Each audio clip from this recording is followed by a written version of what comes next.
Assalamualaikum, halo semuanya, perkenalkan namaku Novia Radika Humaira dengan NIM 2414201034 dari Prodi Keperawatan kelas 1A. Di sini aku akan menjelaskan apa aja sih sistem-sistem dalam tubuh kita, dan tanpa berlama-lama langsung aja ke topik pembahasannya. Yang pertama yang akan kita bahas yaitu sistem persarafan.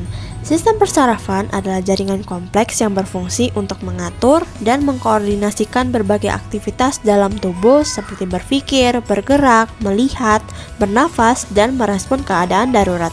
Sistem ini terdiri dari struktur otak, lobus otak, 12 saraf kranial, dan mekanisme refleks. Selanjutnya kita masuk ke struktur dan lobus pada otak. Otak adalah pusat komputer bagi semua fungsi tubuh dan terletak di dalam tengkorak serta dilindungi oleh selaput otak yang kuat. Dengan berat sekitar 3 pon, otak adalah organ yang sangat kompleks dan penting untuk kehidupan. Secara umum, otak dibagi menjadi 3 bagian utama. Yang pertama, otak besar atau cerebrum, otak kecil atau cerebellum, dan batang otak atau brainstem, yang masing-masing memiliki subbagian.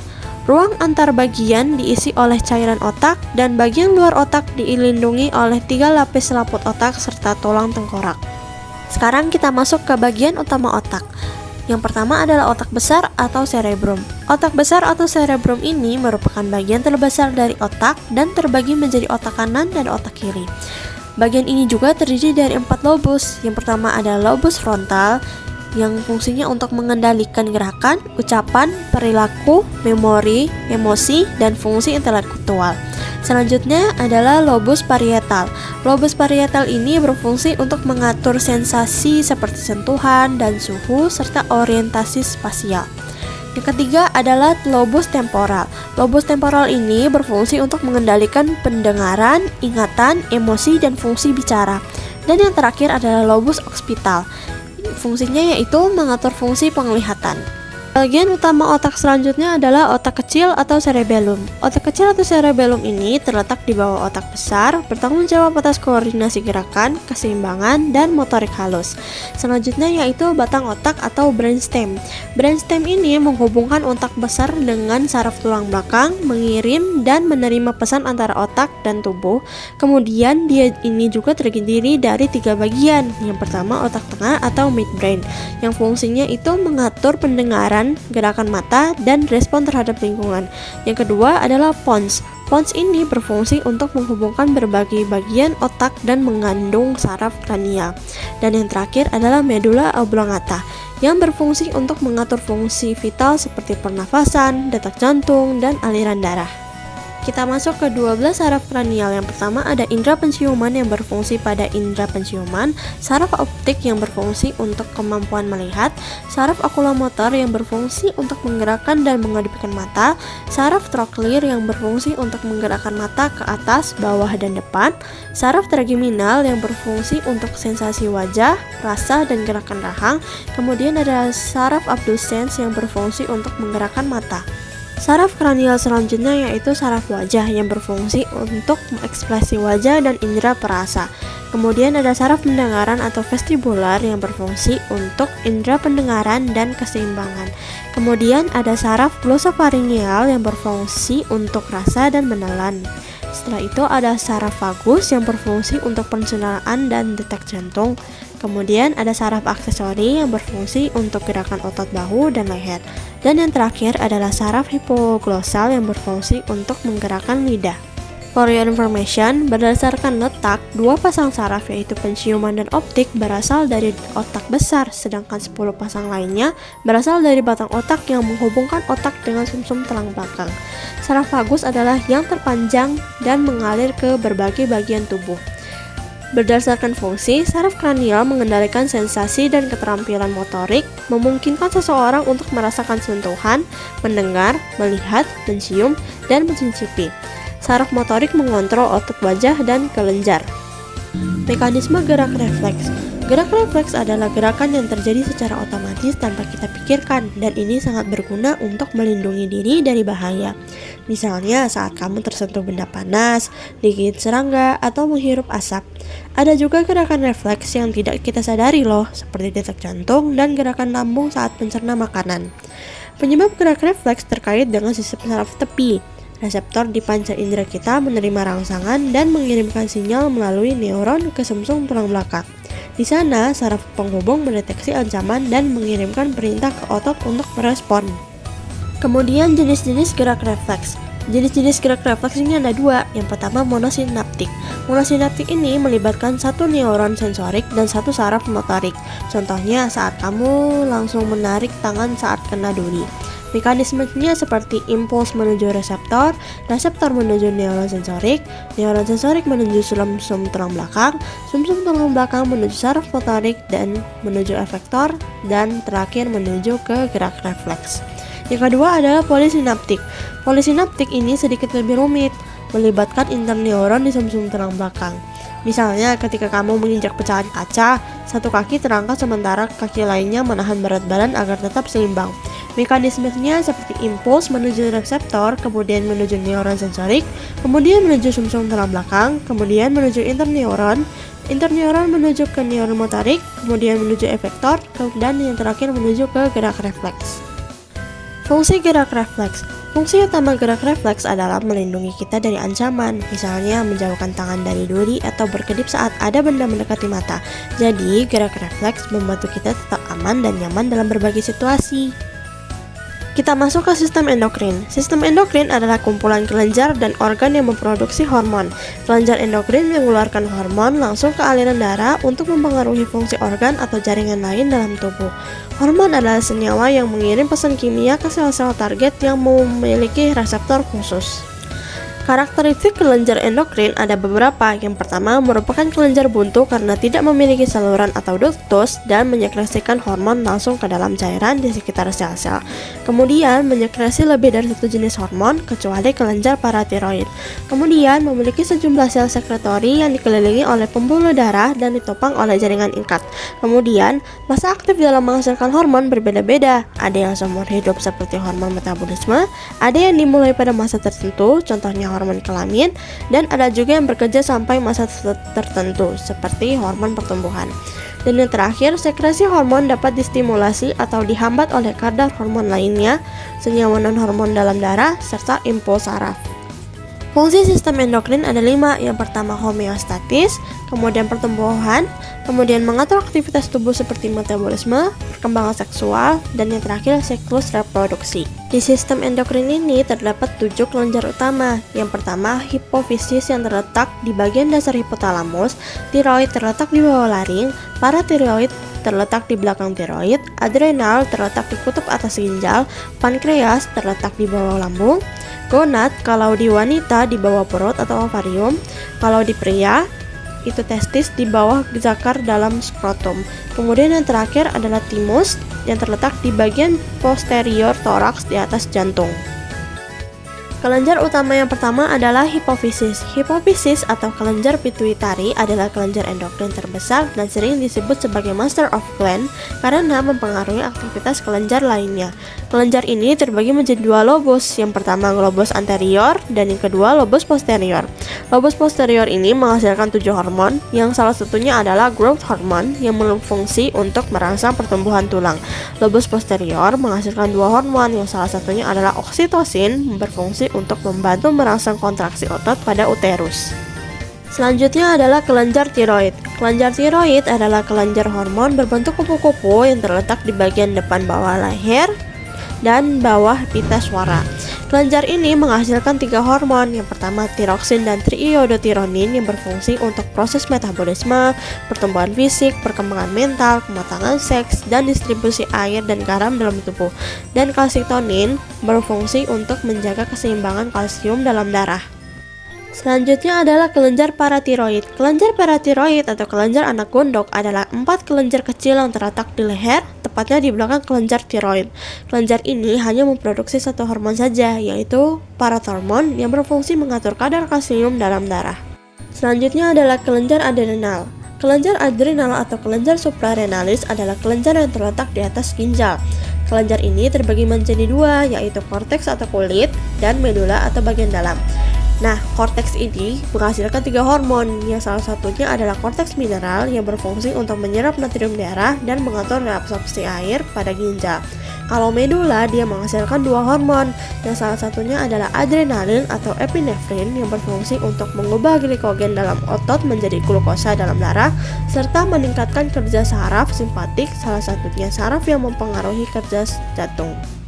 Selanjutnya adalah kelenjar pankreas. Pankreas disebut juga sebagai pulau-pulau Langerhans yang terdiri dari kelompok kecil sel yang kaya akan pembuluh darah. Kelenjar ini menghasilkan dua hormon. Yang pertama, insulin berfungsi untuk mengubah glukosa menjadi glikogen di hati sehingga kadar gula darah menurun.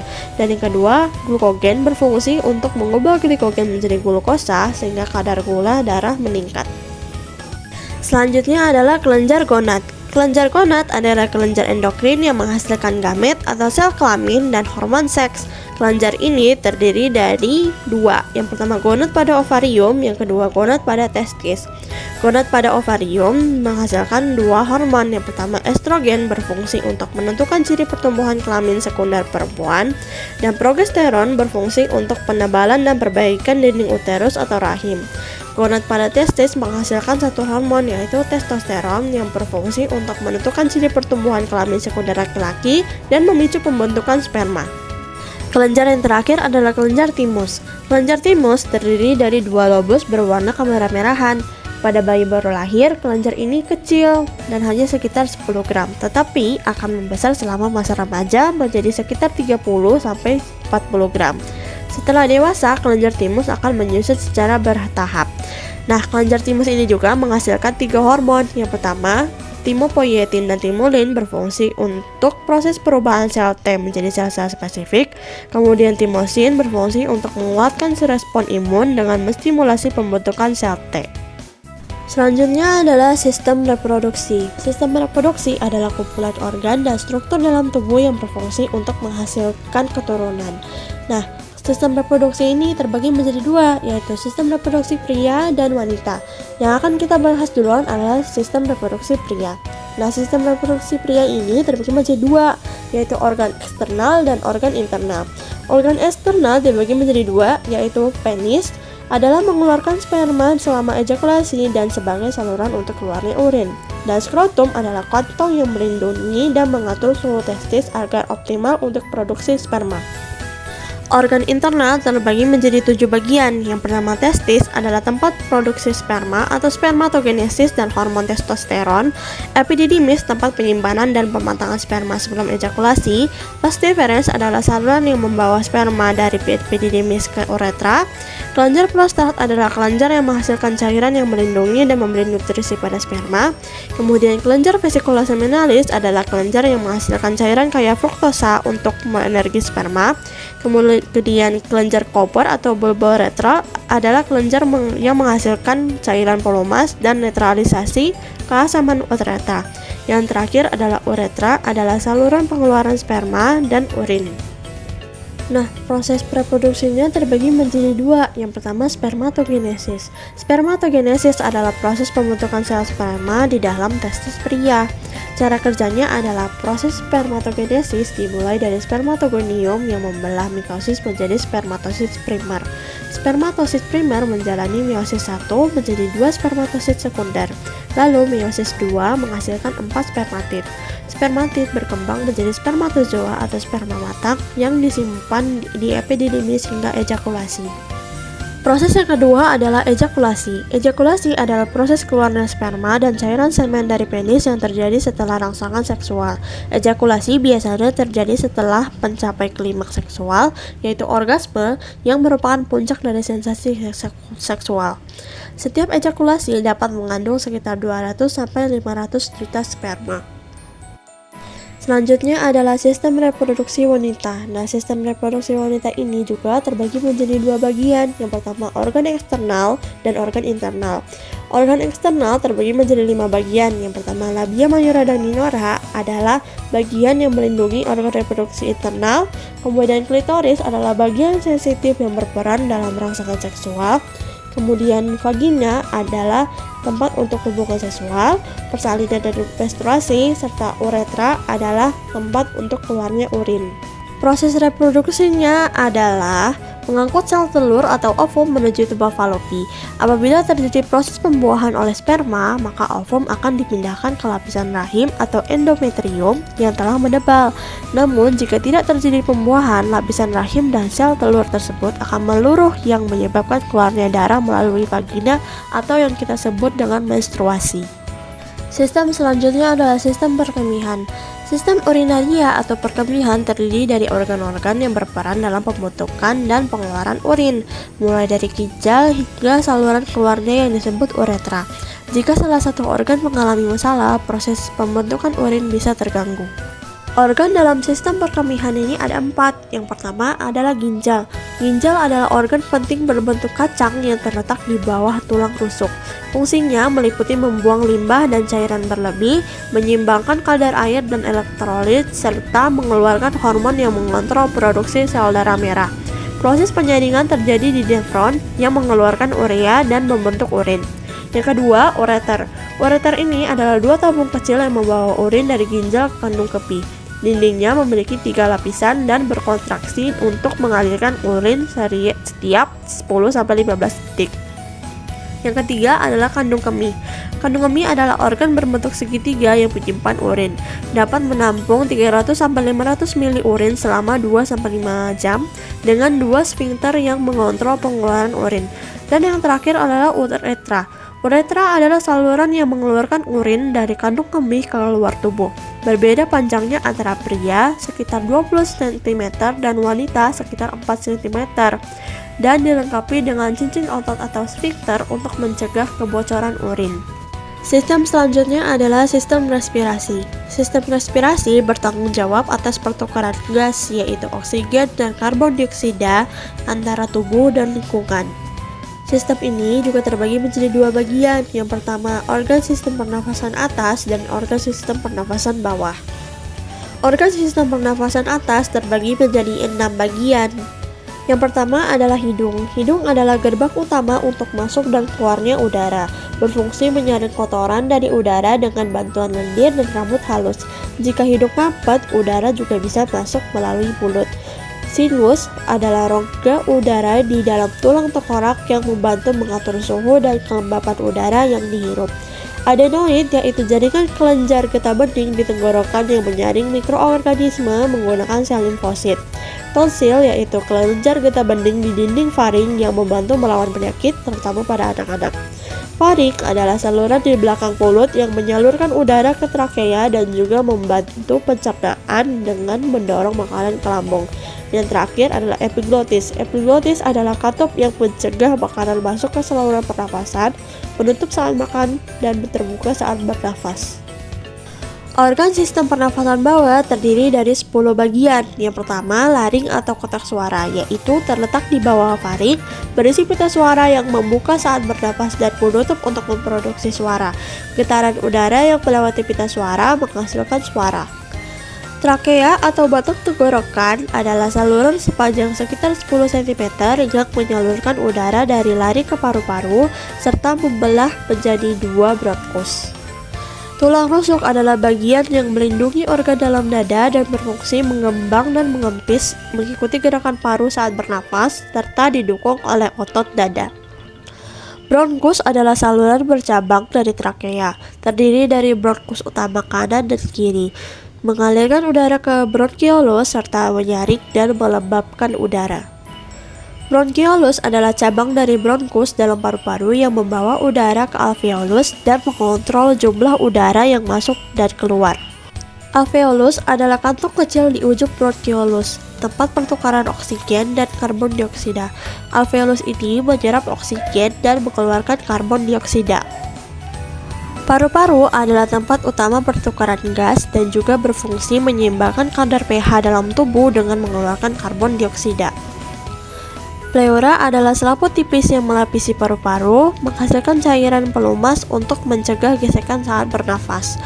Tabung bronkial terdapat silia yang membawa mukus keluar tenggorokan, mencegah debu dan kuman masuk ke paru-paru, dan batuk membantu mengeluarkan benda asing. Yang terakhir adalah diafragma. Diafragma adalah otot yang memisahkan rongga dada dan perut, mengatur pergerakan udara, Dan otot ini meregak untuk menarik udara, inspirasi, dan menyempit untuk mengeluarkan udara atau ekspirasi. Proses sistem pernafasan. Proses pernafasan dimulai ketika kita menghirup udara lewat hidung yang masuk ke tenggorokan, lalu turun melewati laring dan trakea. Saat kita menarik nafas, diafragma meregak untuk membuat ruang di rongga dada, sehingga paru-paru bisa menarik udara masuk. Udara kemudian bergerak melalui bronkus ke paru-paru, lalu ke bronkiolus yang semakin kecil hingga mencapai alveoli. Di alveoli, oksigen dipindahkan ke aliran darah dan karbon dioksida diterima. Setelah pertukaran gas ini, diafragma berfungsi untuk menghembuskan udara yang mengandung karbon dioksida. Dalam keadaan istirahat, orang dewasa bernafas sekitar 12-16 kali per menit, dan setiap siklus pernafasan melibatkan menghirup dan menghembuskan udara. Sistem berikutnya yaitu sistem muskuloskeletal. Sistem muskuloskeletal ini terdiri dari otot, tulang, sendi, ligamen, dan tendon. Sistem ini mendukung pergerakan, perlindungan organ, serta memberikan struktur tubuh. Sistem tubuh yang pertama adalah tulang atau sistem rangka dan sendi. Sistem rangka manusia adalah kumpulan tulang dan sendi yang memberikan bentuk pada tubuh. Sistem ini bekerja sama dengan otot, tendon, dan jaringan ikat lainnya untuk membentuk sistem muskuloskeletal yang mendukung pergerakan. Manusia terlahir dengan sekitar 300 tulang, namun saat dewasa jumlahnya menjadi 206 karena beberapa tulang menyatu. Setiap tulang memiliki 3 lapisan utama. Yang pertama periostom, yaitu membran pelindung di luar tulang. Kemudian tulang padat, memberi dukungan dan melindungi bagian dalam. Dan yang terakhir tulang spons, itu berstruktur lembut dan berongga serta menyimpan sumsum tulang belakang. Jenis sistem rangka ada dua. Yang pertama rangka aksial. Rangka aksial ini terdiri dari 80 tulang yang membentuk sumbu vertikal tubuh, termasuk tengkorak, tulang belakang, tulang dada, dan tulang hyoid. Yang kedua rangka apendikular. Rangka apendikular ini terdiri dari 126 tulang yang menyusun anggota gerak seperti tulang belikat, tulang selangka, dan tulang ekstremitas. Jenis tulang ini ada 4. Yang pertama tulang pipih. Tulang pipih itu datar dan lebar, contohnya tengkorak. Tulang panjang ini lurus dan tipis, contohnya femur. Kalau tulang pendek ini kecil, misalnya kayak tulang lutut. Dan terakhir ini tulang tidak beratur, contohnya kayak tulang bengkok. Sendi dalam sistem rangka dibedakan menjadi 3. Yang pertama, sendi gerak. Sendi gerak ini memungkinkan berbagai gerakan, contohnya sendi aksel. Sendi kaku memungkinkan sedikit pergerakan, misalnya di tulang belakang. Dan yang terakhir, sendi mati. Sendi mati tidak bergerak sama sekali, contohnya kayak sendi tengkorak. Ligamen adalah jaringan ikat yang menghubungkan tulang dan sendi dan tersusun dari serat elastis yang terbuat dari protein. Fungsinya adalah untuk menopang sendi seperti di lutut, pergelangan kaki, siku, bahu, serta memungkinkan pergerakan tubuh. Tendon adalah jaringan ikat tebal yang menghubungkan otot ke tulang dan terdapat di seluruh tubuh. Salah satu tendon terbesar adalah tendon Achilles yang menghubungkan otot betis ke tulang tumit serta memungkinkan pergerakan kaki. Selain itu, ada juga tendon rotator cuff di bahu yang mendukung gerakan bahu dan lengan. Jenis-jenis otot. Nah, otot ini dibagi menjadi 3 bagian. Yang pertama, otot polos atau smooth muscle. Smooth muscle ini ditemukan di dinding organ dalam seperti pembuluh darah, saluran pencernaan, dan kandung kemih. Dikenal sebagai otot yang tidak disadari karena dikendalikan oleh sistem saraf otonom, serta berfungsi untuk mengatur gerakan organ seperti membantu pencernaan dengan kontraksi. Selanjutnya, otot jantung atau cardiac muscle. Cardiac muscle hanya terdapat di dinding jantung dan juga dikendalikan oleh sistem saraf otonom. Memiliki garis-garis lurik yang memberikan penampilan unik, serta berfungsi memompa darah ke seluruh tubuh dengan irama yang kuat. Yang terakhir adalah otot rangka atau skeletal muscle. Skeletal muscle terhubung ke tulang dan dikendalikan secara sadar, bertanggung jawab untuk menggerakkan tubuh, menjaga postur, dan melindungi organ dalam, dan memiliki struktur serat dengan lurik dan banyak inti. Dan ada pula fungsi dari sistem otot ini. Yang pertama, melakukan gerakan tubuh, mengatur postur dan menjaga keseimbangan, mendukung peredaran darah dan proses pernafasan, membantu pencernaan makanan, serta mendorong bayi selama persalinan. Sistem berikutnya yaitu sistem integumen. Sistem integumen adalah lapisan luar tubuh yang terdiri dari kulit, kuku, rambut, dan kelenjar.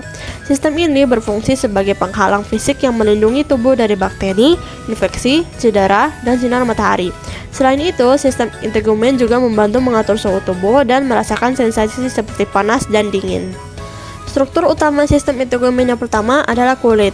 Kulit adalah organ terbesar yang memiliki 3 lapisan, yaitu epidermis adalah lapisan teratas yang terlihat dan berfungsi sebagai penghalang, dermis adalah lapisan tengah yang mengandung kelenjar dan folikel rambut, dan yang terakhir adalah hipodermis, yaitu lapisan terendah yang terdiri dari jaringan lemak. Struktur kedua yaitu rambut. Rambut terbuat dari keratin dan berfungsi menjaga panas serta melindungi mata, terdiri dari batang, folikel, dan umbi. Selanjutnya adalah kuku. Kuku ini melindungi ujung jari dan terdiri dari lempeng kuku, dasar kuku, kutikula, matriks, dan lunula. Dan yang terakhir adalah kelenjar. Kelenjar ini mengeluarkan zat seperti keringat dan minyak, termasuk kelenjar keringat, kelenjar sebasea, dan kelenjar cerumen. Fungsi sistem integumen adalah melindungi tubuh dari infeksi dan cedera, mengatur suhu tubuh, menciptakan perlindungan terhadap sinar UV, membantu menyembuhkan luka, mengeluarkan limbah melalui keringat, serta mensintesis vitamin D yang penting untuk kesehatan tulang. Sistem kardiovaskular. Kardiovaskular adalah sistem peredaran darah yang dimana sistem ini bertanggung jawab untuk mengalirkan darah, nutrisi, oksigen, karbon dioksida, dan hormon ke seluruh tubuh. Selanjutnya mengenal anatomi jantung. Jantung terletak di tengah dada, sedikit ke kiri dengan berat sekitar 350 gram. Meski kecil, jantung memiliki banyak bagian penting untuk kelangsungan hidup. Kemudian ruang jantung. Jantung terdiri dari 4 ruang utama. Yang pertama, atrium atau serambi. Atrium ini terbagi menjadi 2, yaitu serambi kiri di mana menerima darah kaya oksigen dari paru-paru, serta serambi kanan adalah bagian menerima darah rendah oksigen dari seluruh tubuh. Kemudian ventrikel atau bilik. Ventrikel atau bilik ini dibagi menjadi 2 juga. Yang pertama, bilik kiri adalah bagian memompa darah ke seluruh tubuh melalui aorta, serta bilik kanan adalah bagian memompa darah ke paru-paru untuk pertukaran gas. Selanjutnya, pembuluh darah jantung. Jantung memiliki pembuluh darah besar termasuk vena cava, yaitu bagian yang mengembalikan darah dari tubuh ke jantung, arteri pulmonalis, bagian yang membawa darah rendah oksigen ke paru-paru, vena pulmonalis adalah bagian mengalirkan darah kaya oksigen dari paru-paru ke jantung, aorta mengedarkan darah kaya oksigen ke seluruh tubuh, dan yang terakhir pembuluh darah koroner, yaitu bagian menyediakan darah kaya oksigen ke jantung. Selanjutnya, katup jantung. Ada 4 katup yang menjaga aliran darah, yaitu katup pulmonal, bagian antara bilik kanan dan arteri pulmonalis, katup trikuspid yaitu antara serambi kanan dan bilik kanan, katup bikuspid antara serambi kiri dan bilik kiri, serta katup aorta yaitu antara bilik kiri dan aorta. Cara kerja jantung ini melibatkan serambi kanan menerima darah rendah oksigen dari vena cava dan memompanya ke bilik kanan. Bilik kanan memompa darah ke paru-paru untuk pertukaran gas. Darah kaya oksigen dari paru-paru masuk ke serambi kiri melalui vena pulmonalis, serta bilik kiri memompa darah kaya oksigen ke seluruh tubuh melalui aorta. Komponen utama sistem peredaran darah manusia ini dibagi menjadi 3. Yang pertama adalah jantung. Fungsinya untuk memompa darah ke seluruh tubuh dan menerima darah kembali. Strukturnya terdiri dari 4 ruang. Yang pertama 2 serambi, atrium kanan dan kiri, 2 bilik yaitu ventrikel kiri dan kanan, serta 4 katup yaitu trikuspid, bikuspid atau mitral, pulmonal, dan aorta yang menjaga aliran darah. Selanjutnya adalah pembuluh darah. Pembuluh darah ini dibagi menjadi 3. Yang pertama arteri. Arteri yaitu mengangkut darah kaya oksigen dari jantung ke seluruh tubuh. Memiliki dinding elastis untuk menjaga tekanan. Selanjutnya vena. Vena ini adalah bagian mengembalikan darah miskin oksigen dari tubuh ke jantung. Dindingnya lebih tipis dibanding arteri. Terakhir adalah kapiler. Kapiler adalah pembuluh darah kecil yang menghubungkan arteri dan vena, memungkinkan pertukaran senyawa seperti oksigen dan karbon dioksida dengan jaringan. Dan komponen yang terakhir adalah darah. yang berfungsi untuk mengangkut oksigen, zat gizi, hormon, dan membantu melawan infeksi serta penyembuhan luka. Komponen yang ini ada plasma, yaitu cairan yang mengangkut sel-sel darah dan zat lain, sel darah merah atau eritrosit yang membawa oksigen ke seluruh tubuh, sel darah putih atau leukosit yaitu melawan infeksi, serta keping darah atau trombosit yaitu berperan dalam pembekuan darah. Sistem selanjutnya adalah sistem hematologi. Sistem hematologi adalah sistem tubuh yang berhubungan dengan darah, organ pembentuk darah, dan gangguan yang mempengaruhi darah. Komponen darah beserta fungsi pentingnya, yaitu darah manusia terdiri dari 4 komponen utama, yaitu plasma, sel darah merah, sel darah putih, dan trombosit. Komponen pertama yaitu plasma. Plasma adalah cairan yang mengandung air, gula, lemak, protein, dan garam. Fungsinya untuk mengangkut sel-sel darah dan berbagai zat seperti nutrisi, antibodi, hormon, dan limbah tubuh, serta menjaga keseimbangan cairan. Komponen selanjutnya adalah sel darah merah atau eritrosit. Sel darah merah adalah sel yang paling banyak dalam darah, membentuk sekitar 40-45% dari volume darah. Memiliki bentuk mirip donat tanpa lubang. Fungsinya yaitu mengangkut oksigen dari paru-paru ke seluruh tubuh dan membawa karbon dioksida kembali ke paru-paru. Mengandung hemoglobin yang memberikan warna merah pada darah. Selanjutnya adalah sel darah putih atau leukosit. Sel darah putih ini melindungi tubuh dari infeksi. Jumlahnya sekitar 1% dari total darah. Jenis yang paling umum adalah neutrofil. Fungsinya adalah neutrofil berperan dalam respon cepat terhadap infeksi, sementara limfosit T dan B berperan dalam mengatur sistem kekebalan dan memproduksi antibodi. Dan yang terakhir adalah trombosit. Trombosit adalah fragmen sel kecil yang tidak sama dengan sel darah lainnya. Fungsinya adalah membantu proses pembekuan darah dengan menempel pada area cedera dan membentuk pembekuan fibrin yang menutup luka dan mencegah kehilangan darah. Kadar trombosit yang terlalu tinggi dapat meningkatkan risiko pembekuan berlebihan seperti stroke dan serangan jantung. Sistem yang terakhir adalah sistem pencernaan. Sistem pencernaan adalah kumpulan organ dan struktur yang bekerja sama untuk mencerna makanan, menyerap nutrisi, dan mengeluarkan limbah dari tubuh. Fungsinya adalah mengubah makanan menjadi bentuk yang dapat digunakan tubuh untuk energi, pertumbuhan, dan perbaikan sel. Komponen sistem pencernaan dibagi menjadi 10 bagian. Yang pertama adalah mulut. Mulut berfungsi untuk memulai proses pencernaan dengan mengunyah makanan dan mencampurnya dengan air liur atau saliva yang mengandung enzim pencernaan. Yang kedua, kerongkongan. Kerongkongan berfungsi untuk mengantarkan makanan dari mulut ke lambung melalui gerakan peristaltik. Kemudian lambung. Lambung berfungsi untuk menyimpan makanan dan mencampurnya dengan enzim lambung serta asam untuk memecah makanan menjadi bentuk cair. Ya, selanjutnya usus halus. Usus halus terdiri dari 3 bagian, yaitu duodenum, jejunum, dan ileum dengan panjang sekitar 22 kaki. Fungsinya adalah untuk memecah makanan lebih lanjut dengan enzim dari pankreas dan empedu serta menyerap nutrisi ke dalam aliran darah. Pankreas berfungsi untuk mengeluarkan enzim pencernaan ke duodenum dan memproduksi hormon insulin untuk mengatur gula darah.